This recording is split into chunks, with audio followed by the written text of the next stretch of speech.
Welcome to Eastern Newsbeat. This is Tricia Ziemer reporting. I'm here with John Lane, who is the director of the Concours. We're at Concours 2024 of the MG Car Club Victoria. John, thank you for It's a pleasure, Trish, me. and welcome to a nice sunny day.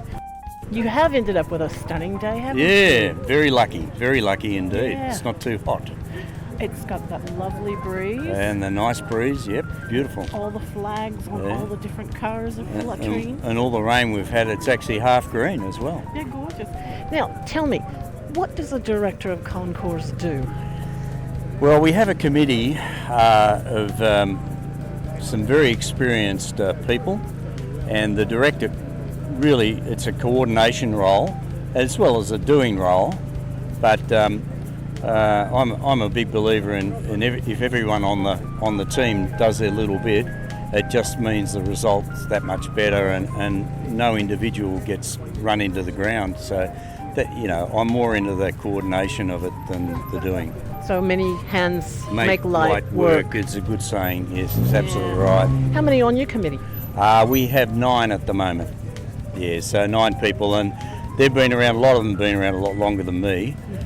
So I'm always relying on their good experience and knowledge, and to make sure we do all the right things.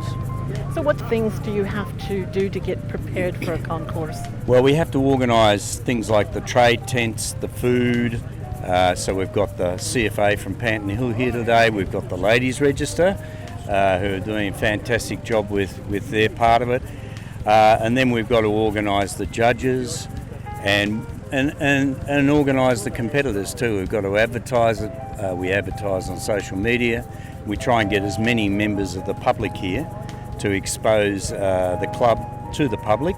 You always pick up new members as a consequence of that, and also expose them to the new revamped Rod Roy, which we're trying to get out there as a place to go to bring your cars and compete in the hill climb and things like that.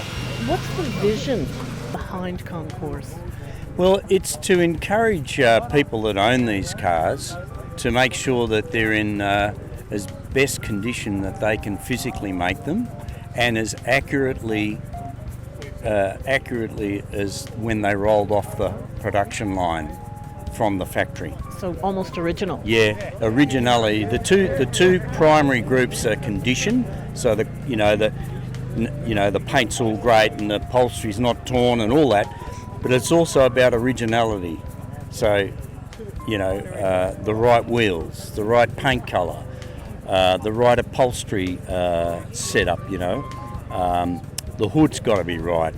It's got to fit properly. So you can't have a car winning a Concours if it's, say, got all different lights. Right. But we do make allowances for people putting safety things on their cars, like blinkers, power boosters for brakes, rear vision mirrors. Yes. For instance, the TC came out, it only had one mirror, which was sitting there to the right of the driver. All the TCs I've ever seen all have a dash-mounted mirror as well. That is actually not an original, but we allow it for safety issues. Of course, like seatbelts. Yeah, seatbelts the same. Yep. Yeah, absolutely. So yeah, those two big categories of condition and originality play absolutely fundamental role in people keeping their cars in really good shape and in nice condition. And a lot of them, it's their pride and joy, to be honest. And how many judges does it take to get around all these cars? There's about 140 here, aren't there? Yeah, I would think around about 60 is a good number to have judging the cars. Because if you have more than that, it tends to be a bit tedious having to crawl around on the ground, especially if it's a bit dusty and dirty. It's not the greatest. But yeah, about 60 to judge, say, 140 cars.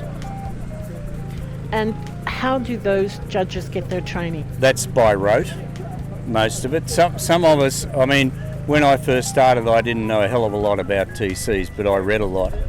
So I picked up a lot of my knowledge through reading books that, say, Mike Sherrill's written, from the Western Australian guy. And he's written a couple of really good books on TCs. So I sort of absorb the knowledge that way, and I also absorb it because you hang around people who have been around the cars a lot longer than you, and there's always someone that's been around and they'll know something that you don't know. And the idea is you listen, absorb and retain. Yeah, show and tell. It's like a word of mouth stuff, some of it. You've got to be careful with some of the word of mouth, because sometimes someone will think something's original, and then turns out later on down the track when you do your analysis you find out it's not original. So you've got to be careful of the not the Chinese whisper, but the whisper, you know, how it morphs. Yes. It morphs into something. I mean, I had a guy about 4 years ago make a claim that the TC rear vision mirrors all came from, and the pre-war cars all had Spitfire mirrors. You know, the rear vision mirror on the Spitfire, which is mounted on the top of the canopy. It's not true. Okay. But he vehemently believed it was true because his parents had told him. Oh, of course. So he had to believe it. So I just let it go. But it's not true. The mirror's a different shape altogether. All right. Well, I cannot thank you enough for your time this morning. It's a pleasure. And I know you have to go back and judge some more. Yeah, so I've got to get on with my job. Yeah. And thanks for the interview, Trish. We appreciate it. It's a pleasure. Love doing it. See you, Trish. We'll be right back.